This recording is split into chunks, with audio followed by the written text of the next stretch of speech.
বৃষ্টির কারণে আমাদের এখানে ধান কাটতে পারতেছি না, যে জুম করে দেখাইতেছি বন্ধের ধান ফাঁকে রয়েছে।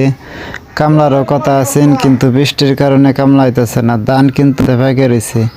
ধানের এমন অবস্থা, যদি হালকা বৃষ্টির সাথে যদি হালকা শিলাবৃষ্টি হয় তাহলে এই ধান আর ঘরে আসতে না।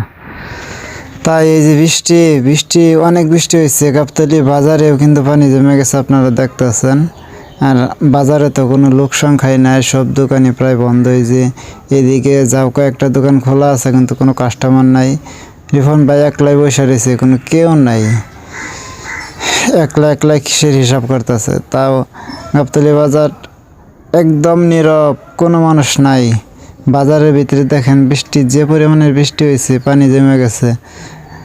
আর এদিকে দেখি রহিম ভাইয়ের দোকানের এদিকে যাই, হ্যাঁ এইদিকে কিছু লোক আছে শুধু বসে চা খাইতেছে।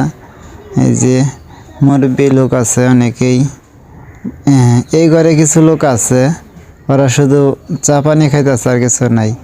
আর এদিকে বন্ধরা দেখেন পুরাটো পাইকা রয়েছে, কোনো একটা কামলাও নাই বন্ধে বৃষ্টির কারণে। আর বৃষ্টি শুধু বৃষ্টি না, যে বর্জ্যপাত হইতেছে, অনেক লোকই মারা যাইতেছে এই পর্যন্ত।